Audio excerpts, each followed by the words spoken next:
My guest today built 3 locations in Haiti in her business. She partnered with international beauty brands like Olaplex and Derma E. She grew a community of 16,000 people.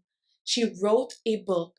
She did it all as a woman of faith in one of the most structurally demanding environment in the world, Haiti. Then she had to completely start over in a new country. She is proof that you can build a business with God. And she is going to show you exactly what that looks like structurally. This is the Build Your Own podcast, all things business.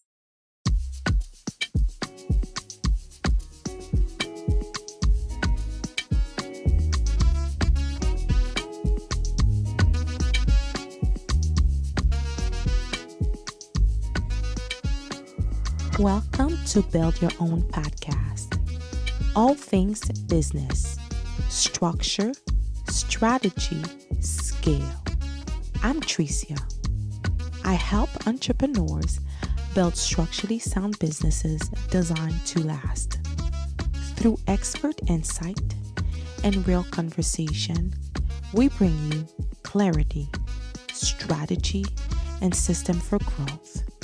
Let's build. The business owner listening right now knows their business only works because they are in every moment of it. I am talking to that person today.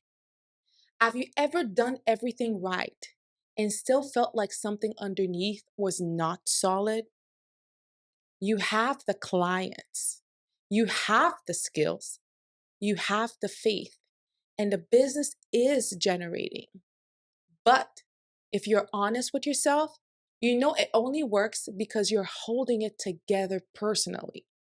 The moment you step back, things start to fall apart and wobble. That is not a talent problem. That is a foundational problem. And it is the most common structural gap I see in founders who are otherwise doing everything right. Today, I have the honor of introducing a woman whose journey is not only inspiring, but deeply intentional.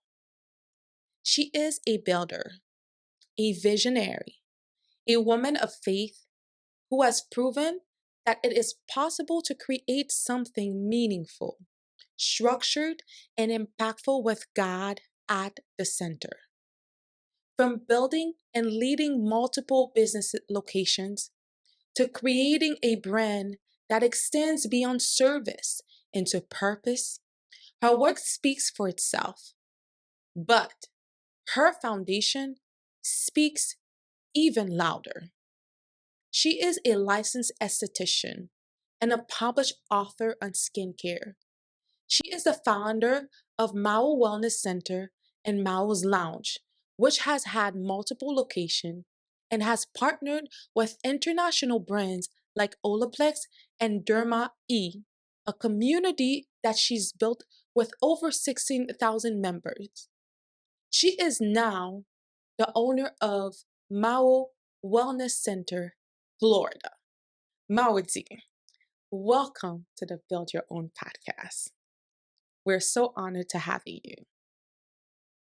Thank you, Tricia, for having me. I'm very happy to be here. I'm very honored to be here. And to everybody listening, I hope today I can have a word that will help you move forward as a business owner. Great. What is God putting on your heart right now? Right now, in my spirit, I hear a friend of mine said it, and that's what comes to my mind right now. You are in business to make money. If you are in business and it's not making you money, it's an expensive hobby. That's what I have in mind right now. That is leading us straight to our question. So Build Your Own is a firm where we lay the foundational work so that itself does not become an expensive hobby. It requires that you think about it in all aspects. And today, we will navigate this conversation thinking about all of these different aspects through the lens of Maro Wellness Center, an international beauty brand, I would say, and that has had all of those different stages that you can speak to a business owner so they can get what they need to. So my first question for you, when you're building Mao's Lounge and stepping into partnership with brands, an international brand like Olaplex and Derma E, what did you have to put in place legally before those doors could open? Actually, back in Haiti, building that business was to solve a problem. And I always want to start by giving the credit to my husband because he's the one who really helped me build everything that I've built today. I've been the face, but a lot of structural skills that I've learned are really from him, plus the experience I've gained along the way. So you said it in your presentation, Haiti is a place that is very hard to build on. And we were favored. First time we opened our door, Mao's Lounge became very successful. And why I'm talking about this, it's to tell you it wasn't legally structural aspects that really took us to the place where we could partner with brands with Olaplex and Derma E. Because, legally, these, I would say, we operate on different grounds, right? So these brands are brands who are international, meaning based in the United States. They actually were created in the United States. So their legal structure is different than ours. Right. And for a small country like ours, Haiti, usually they don't necessarily look at that to be in business with you because we know our country, how things are there. So I believe what really favored me to have been able to be in business with these brands were the excellence we built the business on, because we built an international business from day one without even thinking that we wanted to take it to the international ground.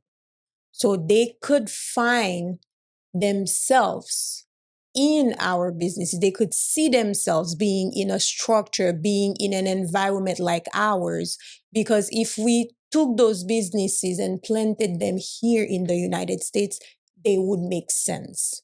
So I believe that it was how we presented the business and how we presented ourselves that favored us to be able to have partnered with these entities.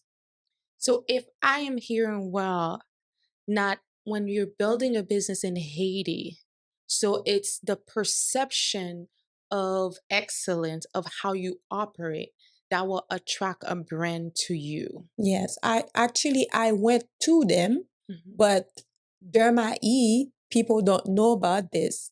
The first time I approached them, it was after I became an esthetician and I was gonna go back to Haiti to build Maro Wellness Center. So based on the education that I received at school, it was for me mandatory that my clients had something they could carry home so they could continue the work that I've started in my treatment room. So I early on looked for a brand that would fit in my values as an esthetician, which was aesthetics, price range, because we're talking about Haiti. So it had to be affordable and also effective and safe. So back then, Derma aligned with what I wanted to offer to my clients. So when I approached them the first time, they said no, because I don't know. Basically, in my mind, it was because it was Haiti. But I literally told them I was not going to take a no for an answer. And I kind of argued my case. And that's how I got to be a retailer of Derma E in Haiti for the first time. So, one of the things I'm hearing from your story right now is early on identifying, um, building an international brand and the perception of excellence, and not only the perception and operating in excellence. What I also hear from you is that early on you had to learn the negotiation skills. Mhm. And I wanted to pause here and thank your husband for all of the work he has putting in and to honor that, because you don't do business by yourself. Behind every woman that is doing a business, there is either a husband or another partner that is pushing them. So we pause here to give him honor. And I want walk me through how it came about, that negotiation. Because the first thing that as a business owner that is going to be to startle them Mhm. when they get a no. Actually, for me, a no is next opportunity, right? And as you said before, I'm a woman of faith. Honestly, a no for me is not something that's going to stop me. The only reason why is because I know what spirit I operate on, which is a spirit of excellence. And I knew what I had as a business, and I knew what I wanted to build when I was about to build my wellness center, because I've already had the proof that the model was working with the beauty salon that we built before, which was Mao's Lounge. Kid you not, we've already by that time built clientele of about 5,000 people. So I already knew, even if I had 10% of these people as clients for my wellness center, or even not, just as consumers of the product, I knew it would be something that's possible. So I believe I was persuasive.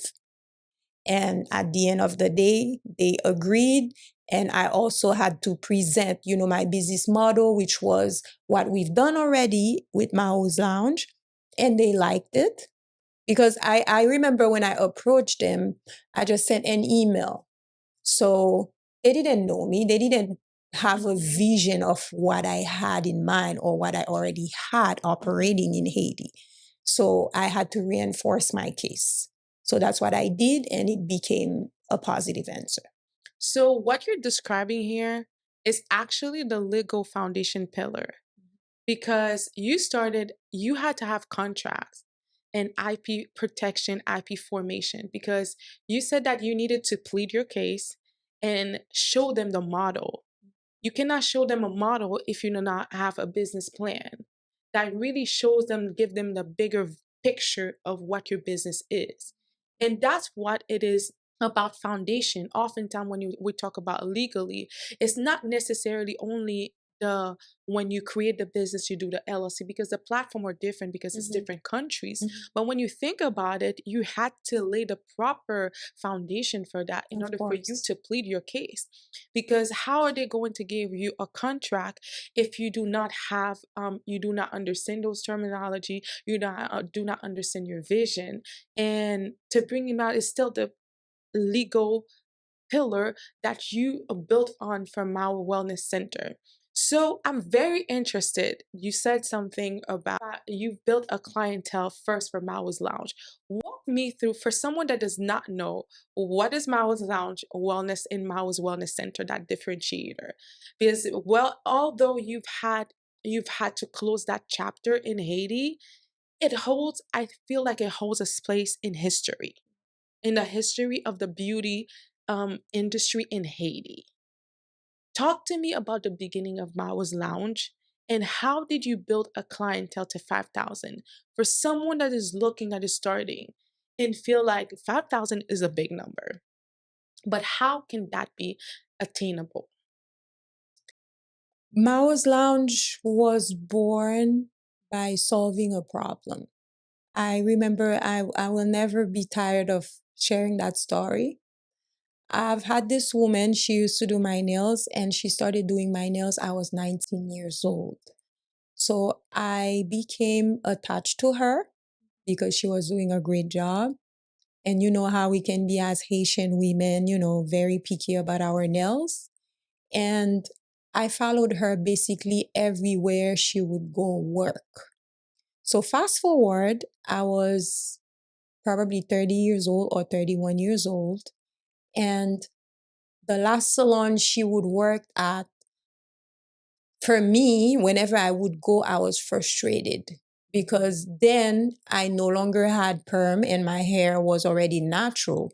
So I would personally do my hair. Then I needed beauty salon services only to do my nails. And I would go to that lady every time. So this beauty salon to me wasn't reflecting the word beauty. And it wasn't the first one, but it was like, when they say in Creole, and if I were to translate that, it was the last drop that kind of, over La goutte d'eau, I think that's the la saying. dernière goutte d'eau qui a Yes. fait déborder Déborder le le vase, vase, yes. right? Because I was tired of not only going to a beauty salon that wasn't beautiful, that wasn't clean, and I would wait like 3 hours just to do my nails. And it was for me a lack of respect towards the client. It wasn't personally that lady who was responsible, but management overall of that salon. And I felt like frustrated, and I was telling that to my then boyfriend, and who's today my husband. And I was telling him, I'm frustrated because every time I go to do my nails, there's a problem. And we were on our way home that day. And he said, then why don't you open a nail salon? It will be only for nails because you're only looking to do your nails. And I'm sure other people have the same problem that you have. So you can just have this lady that you know is now like family to you. You get her to work with you and you ask her for 2 other references where you have 3 women and they only do nails. And that's how, on our way home, I'll never forget that, he gave it the name Mao's Lounge. You would call it Mao's Lounge. And that was it. That was how Mao's Lounge was created. And then I was working for an office for United Nations. And I started every month I would get my salary. I would take out some money and I started buying stuff for Mao's Lounge because in my mind, it was already created. So that's how we started with Mao's Lounge. So it became a success literally overnight. We opened our doors. It was December 1st, 2016. And we were in probably 500 square feet or 750 square feet location. And it was packed from day one. Wow. Yes. And but if I were to listen to people, I would have never opened Mao's Lounge because some people would say, well, as Haitian, we don't have that culture to just go somewhere and do our nails only. But in my mind, it was already alive. I pictured it. I saw it and I created it. And once I created it, it became very successful. People welcomed it so well. And that's how Mao's Lounge became alive. This is inspiring. Yeah. So there's a lot to unpack here about what I'm hearing. Yeah. You started because there was a problem. Mm-hmm. And a lot of business owners, that's how the businesses are born. Yeah. Because there was a problem. But you didn't stop there. I feel like you did some form of market research to understand what would you want to bring in that was not already in Haiti. You already knew that because that concept was not there. And for someone that is Haitian, I'm Haitian, growing up, I never saw that. So people would just come to my house to do my nails, but there was not a dedicated space for just nails. And that is a groundbreaking idea that you was able to birth. And what I'm hearing also is that you said that it was already there. It already happened. So your vision, it met that execution aspect of it. What you did for execution, what I'm hearing is that you started planning and financially putting aside money and then started purchasing equipment, inventory for that business. So walk me through the day that before the weeks leading to Maro's Lounge. What marketing went into this process for people to know about it? Because they didn't know you in the market. That was a new concept. What created that buzz? Okay. So what I'm realizing is I used to have a lot of acquaintances because in the past, I used to be a singer and I sang with multiple groups that were on the market. And at some point, I decided this wasn't going to be for me because of my faith. And I started aligning to what God wanted for me. And that's how I built, like, I would say, far community because I knew these people knew of me. They knew of the name. We were not necessarily friends, but acquaintances, right? And that played in my favor when I opened Maro's Lounge. So the name resonated with people. And combining this with the excellence, because I always say, even though these people knew me, if what I did was not aligned with what they wanted, what their value were, they would have never come and supported the business. Right. Right. And the reason why also, I'm not going to sit here and tell you I made a market research. The thing I remember doing was, what would I want for me as a client if we were to turn things around? So I literally put myself in the client's shoes. And I realized as a client, I would have wanted excellence. I would have wanted cleanness. I would have wanted to live an experience whenever I would walk to a place. You know, remember I was telling you I was solving a problem. So I already knew of what was the problem. And then based on that, I thought about the solution. Right. And that's how I could envision it and then bring it into reality. Right? This is beautiful because you not only envisioned it and you put the plan in place and you leverage your community. So that's where you converted your community into clients. And like you said, because you operate of excellence and experience in mind, you already thought about what you would want that client to come back. Because once you have a lot of us in the business community, I will look at the camera and say that we would love to have our families, our community that are within our circles to help, to support us. But you will not have repeated customers if you do not think about the experience of that person. So if you became a success overnight over 5,000, it's because you understood the concept of experience.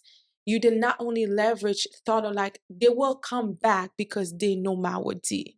They came back, the first time they were in the door, it was because of Marodie. The second time they came back is because they saw what Marodie did and what Maro's Lounge could do and the experience that they had. Because one thing I always hear, people will remember how you made them feel. Yes. And that's a concept for business when you're laying the foundation people do not think about. That goes into your business plan on how You would like that person to experience your business, whether it's product or service, it does not matter. I was serving. And you were serving. Yeah, I was serving. I wanted to serve the community. And that transcended into you getting even more people that was being served. And you filled that gap into the market because you solved that problem. They found somewhere clean, and they found somewhere they had an experience.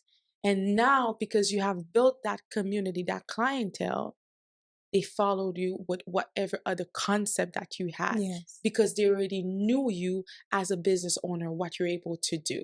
So do it well once, and then you will be able to introduce any new concept, they will follow because you've had built a reputation. And for the woman of God who believes God, that has opened the door, what does it mean to be prepared to walk through with structure when you're thinking about a business? This part would have been mostly for who I am, where I am today, because what I'm about to share, I've been allowed to share it by my husband. So we just spent almost a year apart. Back in 2016, we've been building together, doing everything together. We're a solid business team back in Haiti, and I've learned a lot from him until we came here in the US. And when you come to a new country, my husband was born here, went back to Haiti, spent a decade there. So the United States that he left when he went back to Haiti 10 years ago is not the same when he moved back and with a family, wife and kid. So things became tough, and usually you know what they say. This can be a factor for a lot of tension in a family, right? Especially when you have such a drastic change in your life.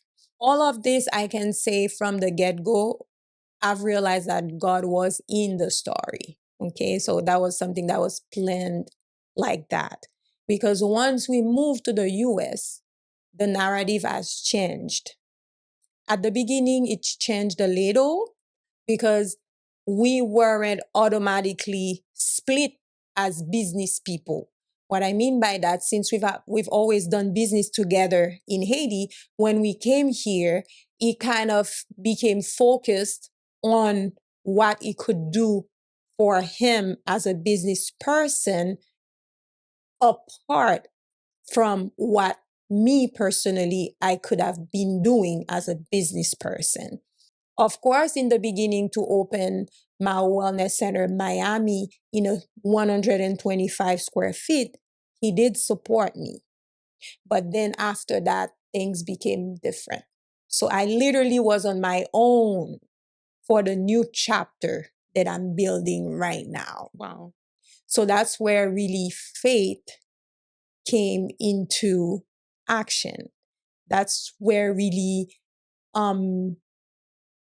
I can say I built something on my own, but with God, right? Because in that season, I was by myself.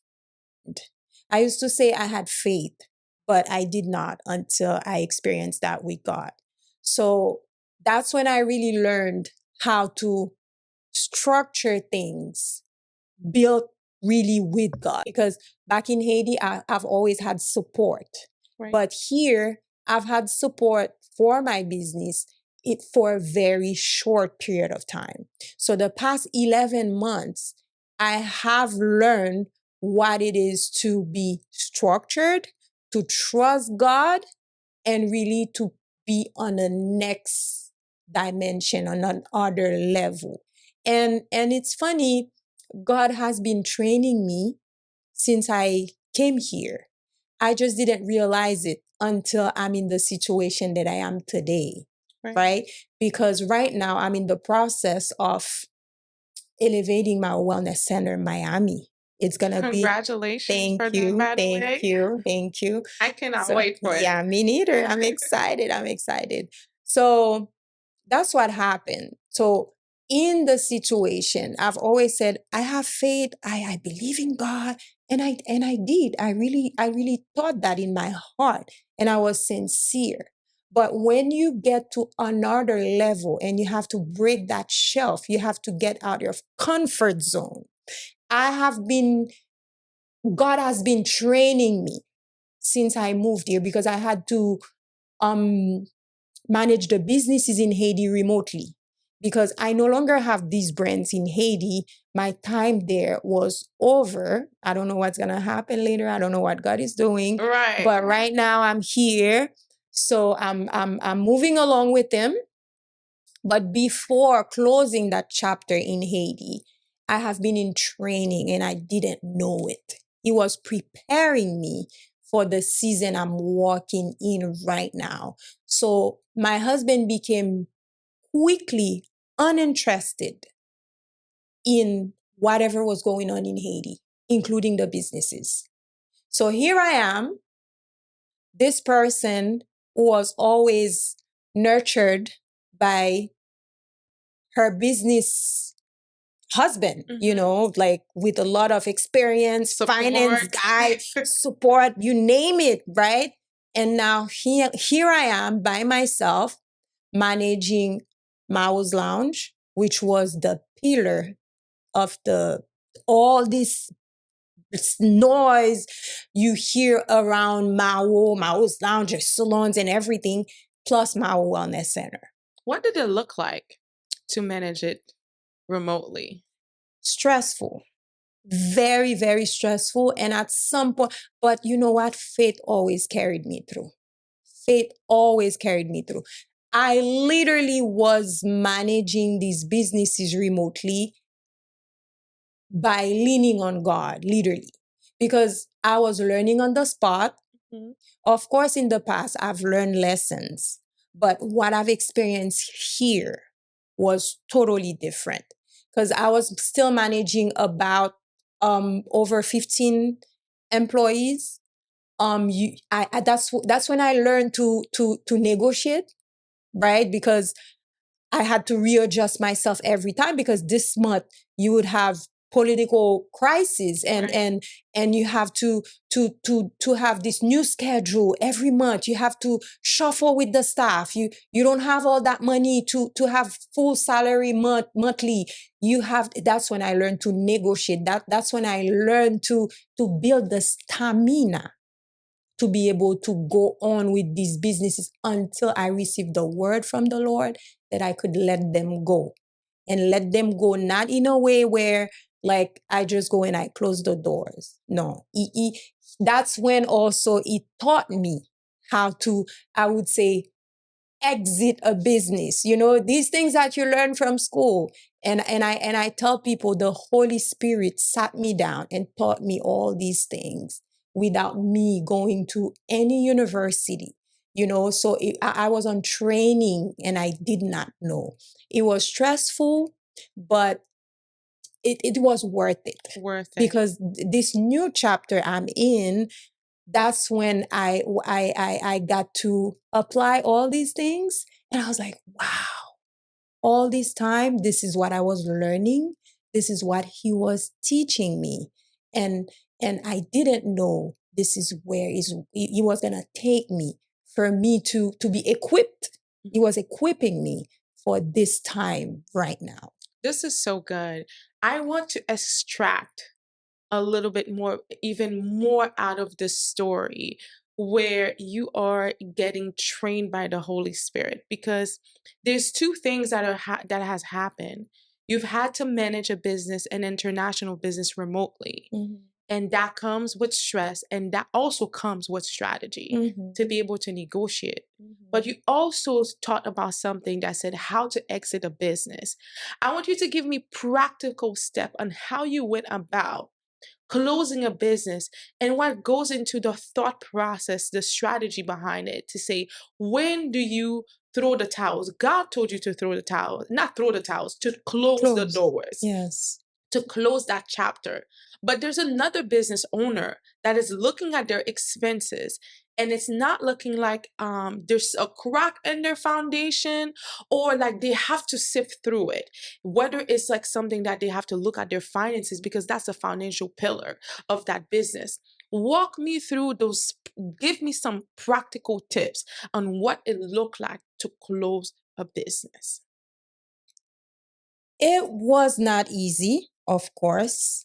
One thing I had to learn how to do, one thing I would say before giving these tips, in a business, what I've realized, what I got out of exiting my business from Haiti, whatever you don't do from the beginning as structural, at some point, the business will force you to put that structure that you did not put in the beginning, or to know, to have that information, to be aware of whatever you needed to organize. It will force you to do it at a certain moment in the journey. Why am I saying that? When I was exiting the businesses in Haiti, right, in the beginning, one thing we have not fully done was we were always structured. Like, I had a staff, I had a management person in each location, because I wanted things to be, we started off like as an international brand, I was telling you. But although I had these people, I had accountant, I had all these structures in the business, there are some things that we did not do fully. For example, we did not really know what our inventory was. Wow. We had a rough idea of what it cost us for the business to be built, but this is not something I could tell you from the top of my head. And especially when we built the business for so long, because remember, I told you we started in 2016 and I exited in 2025. Right. So it was like 9 years later, and we've had turnovers of equipment, inventory. In the meantime, we have added new phase of the business and everything. So at the end, what it forced me to do is to know my numbers. You have to know your number, because when someone is coming and is telling you, first of all, when you're gonna list your business on the market, for you to know how much you can sell that business for, what is your asking price and what is your selling price, you have to know what you invested in that business and how much money did you make out of that business over the years, to make you understand, okay, at this point, I invested such amount of money, I made such amount of money, then I can let it go for such amount of money, right? These are the first thing that I realized, because this person coming and buying your business, this person has to understand what they're buying, right? Am I buying equipment? Am I buying? And one thing that was in my favor, I did not sell people equipment.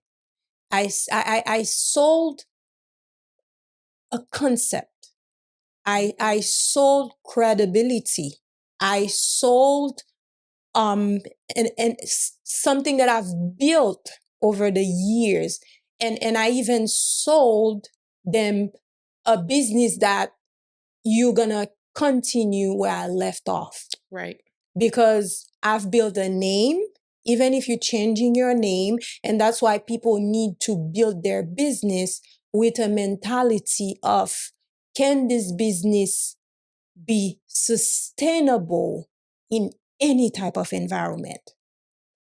I tell people, invest in your business, because you never know what could have happened. Because if I didn't build those business the way I did, exiting this business in Haiti in 2025, we know exactly what's happening in Haiti in 2025. And I didn't gift the business. They paid me good money for the businesses. So it was only because automatically I put those business on the market. Everybody wanted to be the next owner of Maro's Lounge, even if they were going to have a brand new name for the business.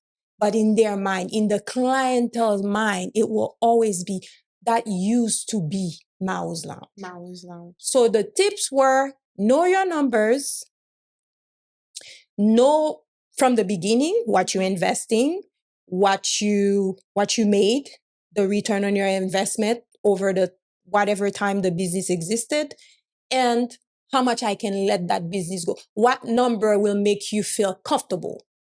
You know, I knew I was not going to get the entire money I invested in that business because of the situation of Haiti. Mm-hmm. But there are certain offers that I received. There's no way I was going to let it go for that. Right? And that person who took over that business, I even handed them over my lead, all my clientele list. That became about almost 8,000 after 9 years. Wow. So that person, when you come and you tell me, I need to buy dryers, I need to buy chairs, I tell you, no, I'm selling a concept. I'm not selling equipments. I'm selling a concept because I'm going to hand over something that you're going to just speak and run with. Run with it. So would you say that you need to know the value of your business, how much you spend, know that numbers from the beginning when you're starting it, to know the value of it? Yes. Because you will treat it differently. Had you done that at the beginning, yes, I feel like probably you would be even bigger because you know that you know. Yes. It's not like, oh, I think my business is valuable. No, I know that I know because the data proves it. Yes. And I wanted to stop here to say that 60% of salon owners cite financial challenges as their primary concern. Operating expenses can consume up to 80% of salon revenue. Professional Beauty Association, has been cited by YoKale. Thriving in the beauty industry, you need to know your numbers. You've built a business across 3 different locations in one of the most challenging financially environment in the world. And your testament to what you just explained, knowing the number and the value of your business and how you manage it matters. Because now you're saying that you not only had a manager, and this is where I want to bring the conversation. At the beginning, we named the problem because we're talking about the entrepreneurs that has started the business, that is eager, that has placed everything. But now the business cannot run without themselves. You started from the beginning an international brand. And that brand, what I see, it started operating with a staff. Yes. Not every business owner start with staff. Build Your Own does not start with a staff. It just started with my brain.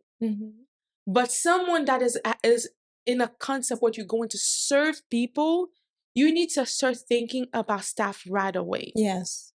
How did you go about thinking to manage and making sure that you created a culture in your business that no matter which Maro's Lounge they were in, they didn't feel different? And you had that consistency across all location, and it did not have to run without you. So if Maro is not here, they get the same service. Talk to me about that process. Give me some practical tips for someone that is at that stage from the beginning of their business and they're ready to hire.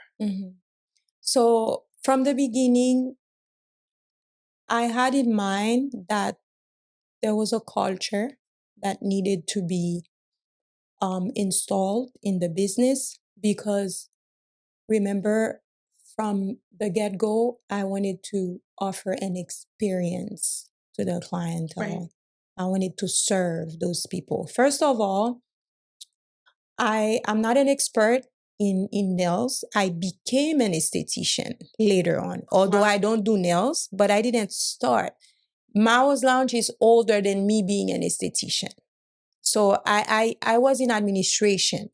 I worked in administration for 17 years before becoming a business owner, right? Although I've always had the mind of a business owner, I would buy things and sell them with my salary, you know, when I travel and stuff. But I officially became a business owner in 2016.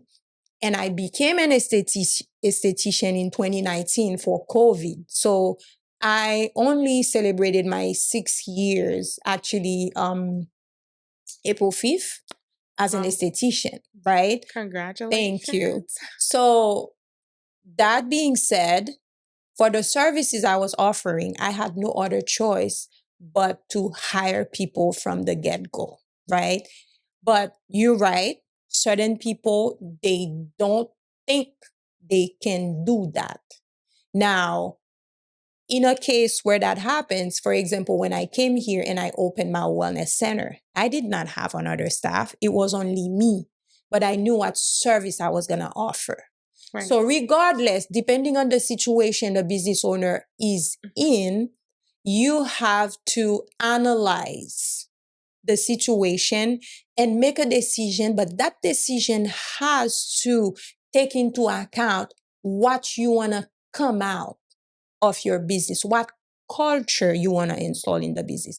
Because back in Haiti, I wanted to serve the people. I wanted them to be happy with the service. I wanted them to come back. So I hired and trained people. Although I was not an esthetician, I didn't know how to do nails, but I knew how. When someone did my nails, I knew if it was good or not. Right? Mm-hmm. So I would hire people to that level of my satisfaction, which I believe was pretty good. Yeah. And also people in the administration. One thing I would tell you, people did not really have the mindset of hiring a manager for a beauty salon because we did not see beauty salon to that level, right? Myself, I hired from day one a manager, which was my mom, actually, for the first location. The best manager. For my first beauty salon, and I replicated that model in the 3 other ones until I opened my wellness center. And I did also hire a manager for my wellness center, although I was the esthetician working there, because it reflects on your customer service. Right. I didn't want a client to walk in and want to do their nails, and because that nail person is serving a client and nobody was at the front desk to talk to them, right? So I always wanted to have someone at front desk, whomever would walk there would feel welcome and greeted well, right? So there are some things based on what you want to get out of your business, they will be non-negotiable. Correct. Right? Because people say, but I don't have the money. Then you're going to be in a loop. Because sometimes I don't have the money now means for you to have the money later is to sacrifice, take the leap of faith and do the right thing. Instead of staying in that loop, since I don't have the money, I'm not going to hire people. Then you're going to offer bad service and then you're never going to have that money, because who wants to come to a salon who offers bad services? Nobody. Not me. No. And that's one of the reasons I ended up opening my own, because I was to the point like, okay, this is bad services. I don't want it anymore. What else can I do? You know? So for me, that's what it is. And when I migrated here in the US, I knew I was in 125 square feet. So it was a one-on-one service. So I quickly was able to pivot. Correct. Because I knew, okay, I'm no longer in 1,700 square feet in Haiti or 2,000 square feet in Haiti, right? Mm-hmm. So if here I'm in 125 square feet, then this is another business model. Right. And this is a one-on-one service. Then I can allow myself to be both esthetician and customer service So person. in other words, you need to understand the current stage of your business. Yes. And be at peace with it. And whichever model that you choose, you operate in excellence. Yes, For exactly. those that feel like they don't have the money. So this is where Build Your Own comes in. So we help clients to be able to get the funding. So one thing people don't think about from the get-go is do they have their affairs in order? Do they have their credit in order? And if you don't, and if you understand now that you have built that business plan, we look at it together and you say, okay, I'm going into that model where I need to hire from the get-go. So this is where you pause. As for me coming in and saying that you need funding. Yes. You need to go look for the avenue. And because you cannot tell that person, I cannot pay you this week in the US because I did not have any revenue. So needs to be some cash available, and that can be attained through business credit, business loan. And you have to know how strong are you. And legally, if you do not have your affairs in order, you don't have your business plan, you don't have your LLC or any organization, the way that you organize your business, that is not set in place. You do not have a website. A lot of lenders are now asking you, what is your website? What it is. They want to have a holistic view of your business to give you that loan. So once you have that loan, you understand, okay, if that's the direction that I'm heading, because a lot of salon owners are facing this issue. And then you also have a spa, and that's where that's the continuation of your brand. This is a spa. So that spa is offering multiple services. So you cannot start with just you anymore. No. So now you're going to have to hire. Yes. And talk to me about what has that process been like for Maro Wellness Center 2.0, I would call it, Miami. Yeah, that's what it is. Gable. What does it look like to start now? You went from that model of being that one person to now expanding. What does it look like in funding for you? And thinking about that and strategizing. Give people the different options that they can take and look at. Not only business funding, there's investment, there's different things that you can look at. Give me some practical tips to look at it to be able to launch that business with a staff. First of all, remember I brushed a little bit that I was separated with my husband for the past 11 months, and we reconciled only in March. I thank God for that. Amen. Amen. So for those past 11 months, I have been working on Maro Wellness 2.0 since, I would say, June, right? 2025. Right. So I got the new location. I got the key on 4th of July, 2025. And I only started with $15,000, right? And it's a project that I'm lending today that's worth $300,000. And that's a lot. That's a lot. So I had to find that money, right? And remember, I didn't have my husband to nurture me. And I signed papers where I said, okay, I'm going to be paying thousands of dollars per month for the rent, you know, and in a situation where I didn't know about construction permits. You know, I'm new here and I wasn't told the whole truth about things. So I had to figure things out as I'm moving. So what I would tell people, I'm not telling people to do what I did because I believe that God was doing a work in me in that situation. Everybody's different. Now, one thing I would tell people, first thing you need to do, I know it's going to sound cliche maybe, or it's not something that people would expect me to tell them, but it's the truth. Your mind has to shift. That's one thing. And second thing, you have to put your things in order. When your mind shifts, it means, okay, I want this. I can do this, but this is not enough. Right. Now, what do? Your mind shift is gonna help you keep going, right? But while you keep going, you have to do the things that you need to do so you can realize, so you can land whatever dream you have, whatever project that you have, right? Right. So I had to learn a lot of things. I had to learn that there are cities that give money to business owners for you to remodel, expand your business, or even start your business from the ground because they have funds allocated for that. So I had to get out. Right. And talk to people. So I tell people what I got out of this experience. I thought I was building a business, but it was building my character too.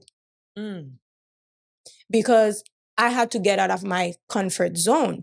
As Haitians, at least in my family, I was taught you work hard, you stay in school, but what about that part where you have to, because even if you work hard, even if you stay in school, there's certain situations that present themselves in front of you. You have to get out of your comfort zone. You do. Just stay in school, work hard is not gonna take you there. You have to work diligently. That's what I would say. And working diligently means think about, okay, in this situation, what do? I have to get out of my comfort zone. And getting out of your comfort zone is getting as much information as you can, which is knocking on doors that you don't even know how people will receive you. Right. Right? And asking questions to people you don't even know will answer you, but you get out of your comfort zone. You do what you have to do. You do what you're supposed to do. And it's not going to be easy. It's not going to be pretty. But at the end of the day, the character building that you get out of it, it's worth more than anything you could ever imagine. So I had to get out, to knock on cities' doors, to knock on friends' door and ask questions and ask for investors. I had to think outside of the box. To find that money. I had to fast. I had to pray. I had to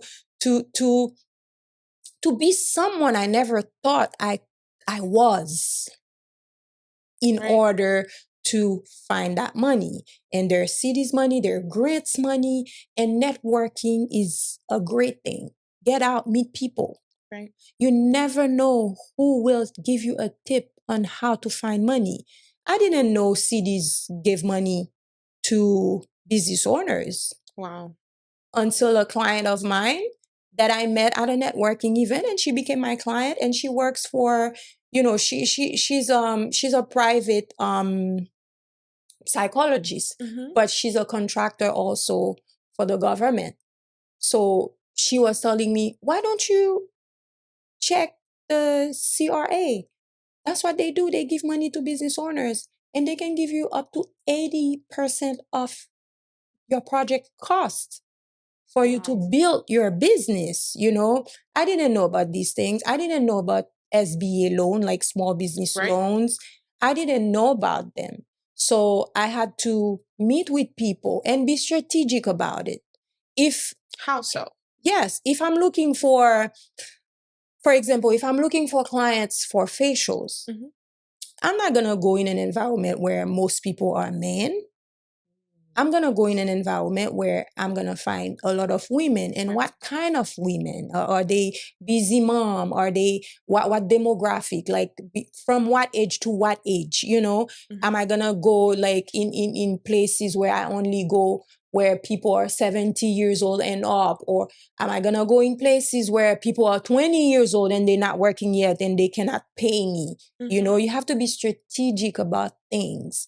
Depending on what business you are in, you sit down and you narrow it down so you can go after these people that align with what you want out of your business. So for you, what I'm hearing, is that when you are at the intersect where you know you need funding because you have to birth that project out, you have to hire staff, you have to do whatever you need for your Yes. business. So the first thing, you must not only know the number, you must train your mind to accept that number and to change find that it. mindset to know we are going to Yeah. find that money no Yeah. matter how. Yeah. And you went, you did research, you network, you knock on doors, and you talk to people to find out like other possibilities, because through conversation, you found out that you can get money from the city. And a lot of people in minority businesses in the US, they don't know that there's possibilities. We are, like you said, you work hard and then you just do your best. But here in the model of the US, a lot of startups, there's money out there. Let me say that again. A There's lot of it. money out there for business owners. You just must be prepared. You need to have your things in order. Yes. And you need to know which door to knock. A lot of our counterparts, I would say, in another race, they will come in and they just pitch you their business. Yes. And out of it, they come out with millions of dollars to start with just a concept. So know from the get-go what concept that you're selling for your business, what service or product that you're going to bring, and understand, like you said, your demographics, and know that number that you need. Yes. Because if that person's the city, I went, for example, in the city, the first thing that they told me, bring your business plan. And once I got into this meeting, I thought they were just going to brush the business plan, but they had me do a presentation about my numbers, where I'm going, in the next 5 years I'm going, how much money it took me to build the business, like how much my equipment are going to be, and how am I planning to have that return on investment for that business. Do I have a goal for that? Yes. And the gap that I'm feeling right now, because they're asking me, they're like, okay, you need that much money to fill in that gap. How are you going to attain it before we even are the one that is funding it? You need to understand, like you said, put it on paper. Yes. How are you going to plan on getting that money? Yeah. For you, you have a plan of networking, you have a plan of investors, you have a plan of looking into SBA loans. That needs to be on paper. Yes. So someone else can go in and say, okay, she has a plan on how to get that money. Yes. Let me partner with her so we can make that project a reality. And what I tell people too, it means don't show up bare hands. Not showing up bare hands doesn't mean you show up with money. Ooh, this is good. But it means you showing up knowing your business, you've worked on it. As you said, you have your business plan prepared. Right. You have a roadmap from where you are, where you want to be, and what is the route to get there. So people will take you seriously because they know you know what you're doing. You just need the money, because you don't necessarily need to have everything. I've learned that in a conference 2 years ago, and that became like, it was like a aha moment for me, right? Because I thought I was going to be able to do this myself. And whenever I would have that conversation with my husband, and he would say, where are you going to find all that money? Because it wasn't part of our plan to invest all that money in the US, right? Because it's money that you're looking at for you to make to live. And you don't know how things are going to be because it's new ground. I've never experienced a business here. At least in Haiti, I knew people. That's where I was born. But here, not only the investment is bigger, but the road is different as well, right? So what do you bring to the table? Right. So it can be the knowledge, the time, and the money. So I thought I needed to have all of that. All three. But no, you don't necessarily need to have all three of them. And that's how it became clear for me that I have the knowledge, I have the time. Now I can find other people who have the money, and then we can do that together, right?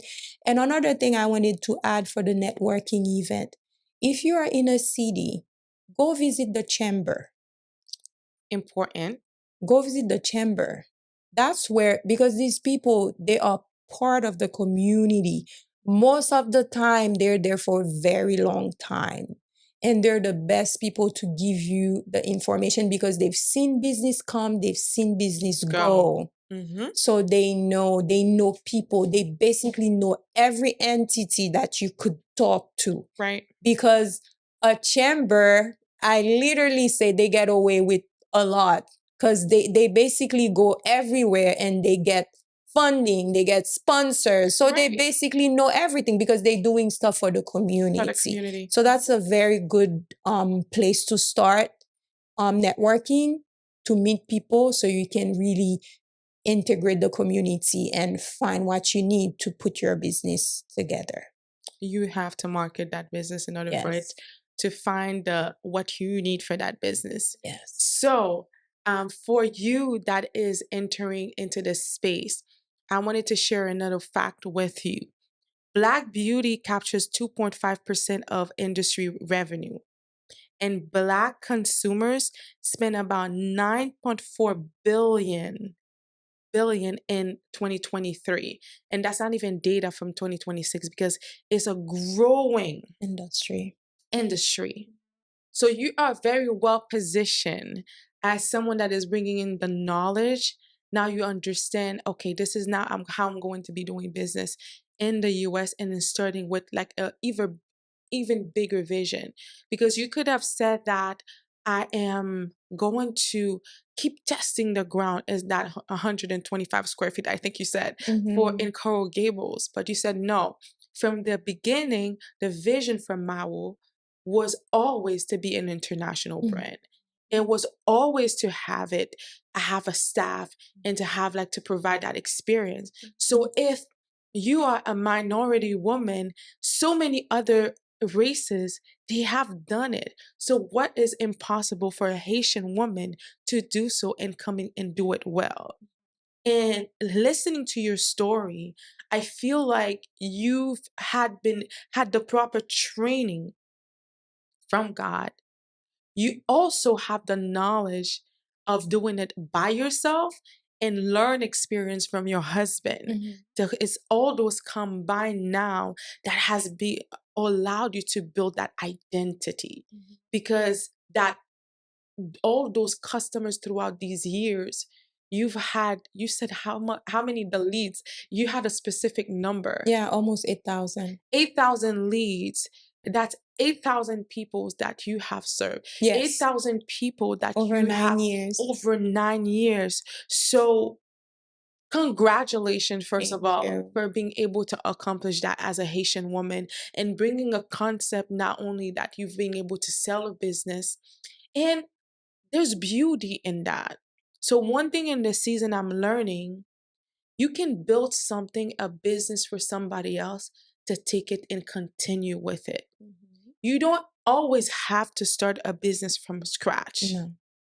Because that person will have laid the foundational work for you legally. Because when I look at your business plan with my client, I look at it as the roadmap that is going to have all those 5 pillars. You look at it legally, how do I want to structure it? And financially, how much money do I understand the numbers? And after that, you really look at it, how are you going to operate that business? Do you understand how it is going to be operated? And how are you going to organizationally from the get-go? You need to know if you're going to have a CEO. You need to know if you're going to have a manager. You need to understand it's not because you're one team member that you feel like it's not time for me to think about hiring. From the get-go, you need to understand how that organization is going to scale. And I feel like you've done that. So with that being said, for the woman who feels like her faith is the biggest pillar for her in strategically building with God, how are you going to, moving forward, continue to align yourself as we close this episode to build Maro Wellness Center. So you went from Maro's Lounge, which was a concept that has been beautifully done, and you've been able to transition into a way that you have left a legacy in the Haitian community that I feel like will be part of history because that was not done before. And to not here taking space and taking your territory into the spa as a spa owner, a Black spa owner in Coral Gables where the demographic is not Black. No, not at all. The demographic, when you look at up into Coral Gables, the demographic is very white, very Hispanic, and that is people of a different class, a social class. So what is your last words for someone that is going to be building with God? And how do they align with Him strategically to continue to build a business that is going to scale? We often speak a lot and we try to do things on our own a lot of time. I'm only sharing what has worked for me and that I will continue to do. I was sharing the story of how I sold Maro's Lounge and Maro Wellness Center in Haiti with Fabrice, who was taking me from the airport to the studio. And honestly, it has been me being quiet at times, right? And literally asking God, what is it that you want to do? And to be very sensitive to the signs, right? I cannot sit here and tell people, yes, of course, I've learned a lot. For example, right now, you will ask me for my numbers and I will give you my numbers because I know them. I've learned the lesson, right? Right. You have to do your part. But I'm not going to sit here and tell you that it has only been on my own strength that I have built that business that I'm building right now in the US, which is Maro Wellness Center 2.0. Because, as I said, I didn't have the money. It was a crazy thing. And the majority of what has taken me here today, it was my faith in God. Right. It was me prophesying over myself, believing the things He has said that He has for me, believing that is the God that He said is to me. Right. And taking that as ultimate truth and move with it. Some days I would wake up and it would be literally me waiting for favor, waiting for a door to open, waiting for me going to work, and then this client walks in and tells me, what are you up to? And I'm like, oh, this is what I'm working on right now. And she's like, oh, I'm interested. Would you take me there? I would like to see. And she's so blown away. And she's like, what are you going to do now? What are you going to, are you looking for investors? I want to invest. I'm interested. My God. You know? Or if you don't have any more shares, you're looking for money, I can lend you that money. You know, there are days that's what it was for me. That's my belief, right? And that's what I'm going to continue to do, combining this, because it is written that faith without action is dead. Because when this client walked in, I had to give her numbers. Yes, she was interested, but she was not going to just give me the money like that. No. She will definitely tell me, what are your numbers? So how much have you invested so far? And what is your yearly projection? So all of that had to be ready. So it had to be ready that from month 1st to month 12, this is how much money I'm expecting to make. This is what my expenses will look like. And this is what my profit will look like. For it to be interesting enough for the person to say, okay, she will be able to pay me back. Right. That's important. That's very important. So this is how I'm going to continue to move, right? Doing my part and trusting God. Because as I always tell him in my prayers, nothing that he started, he will not finish. Amen. Yes. So that's what I tell people. Do your part and then trust. Because I was telling my husband the other day, when you plant a seed, do you see when that seed is growing? No. You don't. You just wake up one day and it's a tree. Correct. What did you have to do for it to become a tree? You had to plant the seed and water it. When you water, what is it that you do? When you plant the seed, is knowing your numbers.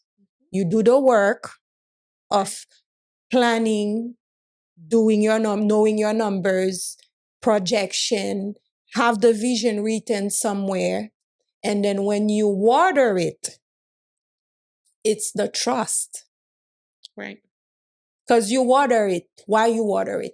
Because you believe by watering it, it will grow. But do you make it grow? Do you see it grow? You don't. No. And one day you wake up and it's a tree. It's the same. You have to combine the work and the faith. And to me, that's the key to success, having success in everything that you do. Yes, that is absolutely the key. You have to have the faith. You also have to have the action. So before I finish here, I want to give you something practical to take with you. Everything Marodie just walked us through, not only the legal structure, her testimony, how she was able to navigate, know her numbers, and to know how she was able to operate and truly step by step in how you can look about thinking of funding your business. The strategic identity is even bigger than the service. This is all 5 pillars built by one woman with God from the ground up. If you're listening right now and you know your business only works because you are in it in every moment, here's one thing I want you to be able to do this week. Write down 3 tasks you do every single week in your business that someone else could do if you had a documented process, not a hire, not a system yet. Just write it down. Then I want you to look at your numbers this week. Do you know it? How much it took you to invest in your business? The documentation comes before the delegation. And the delegation is what eventually gives you rest back. Not just your time, your actual rest. 3 tasks. Write them down.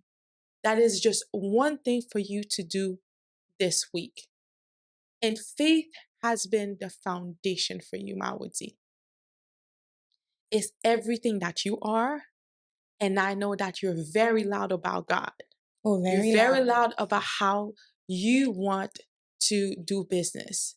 So my final take with you, all I want you to take, what you want people to take from this space after all that you said here, I want you to tell me and tell the last word to this audience.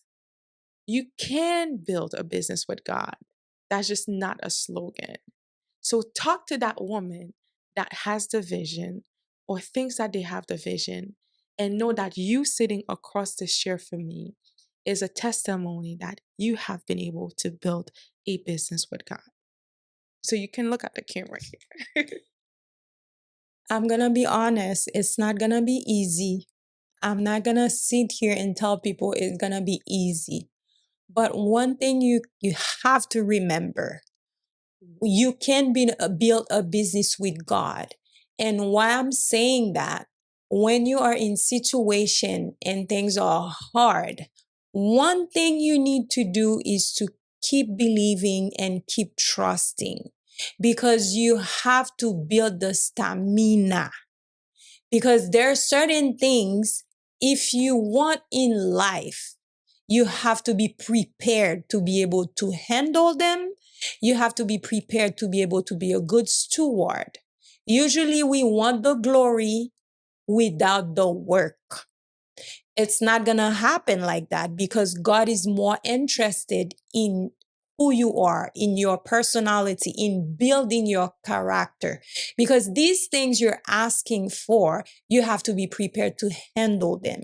If I did not have this year that I had with so much hardship, I wouldn't have been able to be on the other side of the victory. It's because I built the stamina when it was hard. I did not turn my back. I trusted God and I let Him do what only Him could have done. So, what I would tell you, when it's hard, stay there, build the stamina, because later on you look back and you see that it was all worth it. It is possible to build a business with God. But don't forget, you have to combine the work with the faith, because faith without action is dead. Marodie, thank you. What you brought into this room has been more than a testimony. You give us practical tools.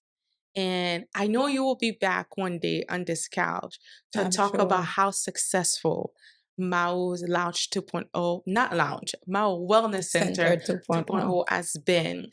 I see for that this business is going to go very far because of that conversation alone that we've had today, because you've really shown us that when you take the step in and you allow yourself to be processed, to build that character alongside getting the strategies from God and from knowledge, common knowledge out there, there's nothing that you can do. So I cannot wait for Maro Wellness Center to open. So tell us what to expect from Maro Wellness Center. So someone that is looking at you and then they know that this is what they have to look forward to in the next coming months. Okay. So Maro Wellness Center 2.0 will be holistic. I've always been that type of esthetician. And what I tell people, there's nothing that I practice. There's nothing that I'm sharing with people, that I'm telling people to do, that I haven't done for myself. So it's a proven model, which is my lifestyle into Maro Wellness Center 2.0. Because I tell people, your business is a reflection of who you are, right? So what I'm bringing into Maro Wellness Center 2.0 is a life from inside out. It's wellness from inside out. So you get, of course, my effective result-driven facials that I love to do with my hands with extractions, and to target skincare conditions and to give results to people. But you will also get sauna chromotherapy, which is a way of detoxing the whole body. Because whatever's going on the skin, 80 to 90% of the time is from inside. And I will also partner with nutritionists to help people have a better diet, but as a lifestyle. Everything has to be a lifestyle. So you can have, everything will be focused on skin health, but in a holistic way. We will look at every single aspect. So that's what I was saying. I've realized I don't need to know it all. So I have the time, I have the place. Now I can bring people in with me so we can do the work together. So it will be Maro Wellness Center 2.0 holistic. So it will be holistic, Ayurvedic, and a little bit of science. So retail products, complementary, safe and effective, complementary to wellness. We'll have like aromatherapy massage. We'll have head spa. Ooh. Yes. So it's a combination of a lot of we'll have IV infusion as well. So it's a combination of multiple wellness services to care for you from inside out. I love it. I love the concept. So when is Mao Wellness Center launching? Do we have a date, or do we tell people to follow you so they can Yes. look for the Yes. upcoming dates for when Yes. this business is Yes. launching here? That's what we're gonna do. People are gonna follow me to know, because dealing with all the behind the scene things. So I cannot give a specific date, but I can give a season. It will be before the end of the summer. Before the end of the That I summer. can tell. Okay, great. Yes. So where do they follow you at? They will follow me at Maro Wellness Center, Miami _Miami. And there's my personal page as well, Marodie Ludmila Pierre. Well, you heard it from here before the end of the summer. So this is where you're going to need to be in Coral Gables to celebrate this milestone with Haitian woman that is a trailblazer, that is bringing this concept. So tell your family, make sure that you're here for this historical moment. So Mao, thank you for having us, and thank you so much for your time. Thank you so much, Tricia. I'm the one who's supposed to thank you for flying me all the way from Miami to Boston. It is an honor, honestly, because I'm sure there are people in Boston, but Right. you chose me, and I don't take it lightly. And I pray that this podcast goes beyond your expectations. I receive it. The Lord chose you. Yes. Thank you. Amen. We'll see you next episode, and we cannot wait to bring you the next guest.